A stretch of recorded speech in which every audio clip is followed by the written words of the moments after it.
जंगल का चौराहा जहाँ जानवर आपस में बहस कर रहे हैं। किसने मेरी सूंड में रंग डाल दिया? बोलो, कौन था? अरे भाई, रंग डाल दिया तो क्या हो गया? अब होली नहीं खेलेंगे क्या? ये कोई खेल नहीं था, ये साजिश थी। हाथी की सूंड में नीला रंग, मेरी पूंछ में बिल्लियां बांध दी गईं और लोमड़ी के कान में मूंगफली भर दी गई। ये सब मजाक नहीं, जंगल का अपमान है। मूंगफली? कहा है मूंगफली? मुझे भूख लग रही है। अरे क्यों ना गधे को ही जज बना दे? देखो ना कितना निष्पक्ष है, उसे खुद भी नहीं पता क्या चल रहा है। हाँ हाँ, यही ठीक रहेगा। कोई समझदार तो हमें मिला नहीं। गधा होगा हमारा जज और हम होंगे उसके वकील। क्या मैं जज? यानी मैं अब सबसे ऊपर? वाह, अब तो सबको सबक सिखाऊंगा। अगले दिन गधा अदालत लगाता है। कोर्ट लग चुकी है। अब जो बोलेगा वो सच ही बोलेगा। जो झूठ बोलेगा उसकी पूंछ में घंटी बांध दी जाएगी। मान्यवर गधा जी, मेरे साथ बहुत बड़ा अन्याय हुआ है। जब मैं सुबह सुबह उठकर अपना सुर साध रहा था, तभी किसी ने मेरी चोंच में साबुन डाल दिया। अब बोलते ही जाग निकलता है। जाग? वाह, ये तो नया टैलेंट है। क्या तुम झाग से बुलबुले भी बना सकते हो? गधा जी, मुद्दे पर आइए। ये केस गंभीर है। जंगल का संगीत बिगड़ गया है। नाराज हो? मैंने खुद देखा तोते की चोंच में झाग निकल रहा था और वो काव काव की जगह फिर बोल रहा था।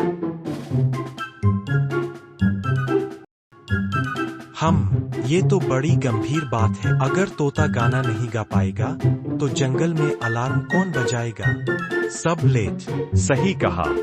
और अगर ये झाग किसी और की चोंच में गया तो वो भी झाग झाग बोलेगा।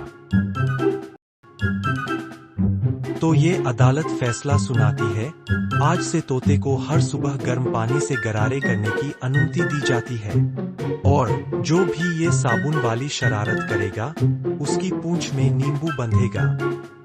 नींबू क्यों? ताकि वो हरकत करते ही खट्टा हो जाए। वही पेड़ के नीचे की अदालत। आज गधा के पास या केस आया था। कोर्ट की कार्यवाही हाफ हाफ शुरू होती है, पर पहले कोई पंखा चलाओ। गर्मी तो मेरे कान तक पिघला रही है। बस यही तो मेरी शिकायत गधा जज साहब। मेरा पंखा चोरी हो गया है, वो बड़ा हरे रंग वाला जिसे मैं सुबह शाम हिलाया करता था। अरे, तुम्हारा पंखा गया तो अब तुम कैसे पसीना सुखाओगे? नहीं सुखा पा रहा, पसीना तो आंखों में जाकर गुदगुदी कर रहा है। मैंने कुछ नहीं किया। मैंने तो बस वो पंखा अपने झोपड़े के बाहर पड़ा देखा और सोचा ये शायद पत्ता गोभी है। मैंने देखा था, बकरी ने उस पंखे को सूंघा, फिर उस पर बैठ गई। जब उठी तो उसकी पूंछ में पंखा चिपका हुआ था। मैंने देखा था, बकरी ने उस पंखे को सूंघा, फिर उस पर बैठ गई। जब उठी तो उसकी पूंछ में पंखा चिपका हुआ था। वाह, अब तो मजा आएगा। झलने के साथ बकरी की बकरीवानी भी सुनेंगे। लेकिन मैं सिर्फ मैन ही गा सकती हूँ। कोई बात नहीं, मैं भी संगीत है, जब तक दिल से निकले। भालू अपने पंखे के साथ बैठता है। हिरन उसके पीछे खड़ी होकर मैं झल रही है। गधा इस बार तीसरा नया केस आया है और गधा केस सॉल्व करने के लिए उत्सुक है।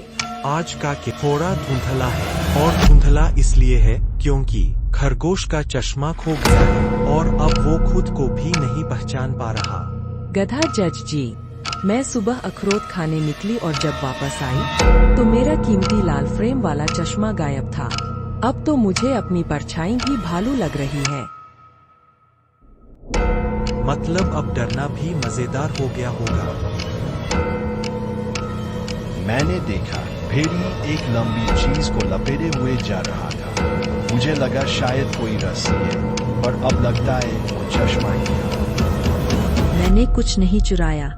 मुझे तो बस वो चीज अपनी ठंडी त्वचा पर अच्छी लग रही थी। पहनते ही ठंडक मिलती है। तो अदालत का फैसला।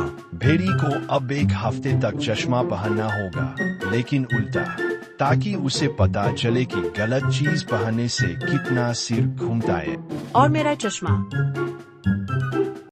तुम तो बिना चश्मे के अच्छी लगती हो, तुम ऐसी ही रहो। भेड़ी उल्टा उल्टा चश्मा पहनकर घूम रहा है। खरगोश मुस्करा रहा है। आज कोर्ट रात को लगाई गई है। चांद की रोशनी में गधा बैठा है, सिर पर चमकती टोपी। कोर्ट रात को क्यों लगी है ये मुझे नहीं पता, लेकिन अब जब लग ही गई है तो जल्दी सुनाओ, वरना मैं ख्वाब में फैसला दे दूंगा। मान्यवर, मैं रात का प्राणी हूँ। मैं शांति से हू करता हूँ, लेकिन ये तोता रात को ड्रम बजाता है। गधा जी, मैं तो संगीत साधना कर रहा था। धम धम ठम ठम, तू ही तू। रात को सुर अच्छे निकलते हैं। मैंने देखा, उल्लू ने चुपचाप जाकर तोते का ड्रम उठाया और एक पेड़ की खोह में फेंक दिया, लेकिन वो तोता 2 पत्तों को जोड़कर फिर से बजाने लगा। तोता भाई, तुम तो संगीत के जादूगर निकले, लेकिन जंगल में सबकी नींद भी जरूरी है। लेकिन मैं क्या करूं? मेरा सुर रात को ही निकलता है। अब सिर्फ चुपचाप गाना गा सकता है, बिना बाजा, बिना धमाका। तुम अपनी हू की आवाज को थोड़ा म्यूट करो, वो भी डरावनी लगती है। मतलब अब हू की जगह हू बोलूं। हाँ, ताकि सुनने वाले को लगे कि हवा चल रही है, डर नहीं। तोता पेड़ों के पीछे जाकर धीमे सुर में गा रहा है। उल्लू धीरे धीरे।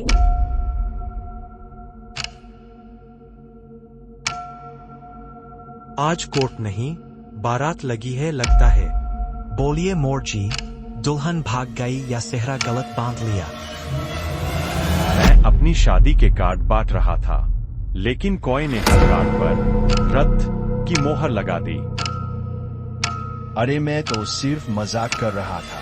शादी का कार्ड ऐसा था कि मुझे लगा नाटक का निमंत्रण है। मतलब आपने कार्ड को कॉमेडी शो समझ लिया? मैंने देखा कौआ सब कार्डों पर रद्द की मुहर लगाकर उड़ गया। अब पूरे जंगल को लग रहा है कि मोर की शादी टूट गई। अब मेरी दुल्हन पूछ रही है, क्या मैं जोकर से शादी कर रही हूँ? इस कोर्ट का आदेश है, कॉय को अब खुद 100 नए कार्ड बनाकर पूरे जंगल में बांटने होंगे और इस बार लिखेगा, मोर की भव्य शादी, कोई रद्दी मजाक नहीं। अरे मैं तो सिर्फ मजाक कर रहा था। शादी का कार्ड ऐसा था कि मुझे लगा नाटक का निमंत्रण है। मतलब आपने कार्ड को कॉमेडी शो समझ लिया? और कौआ जंगल भर में कार्ड बांटता दिखता है।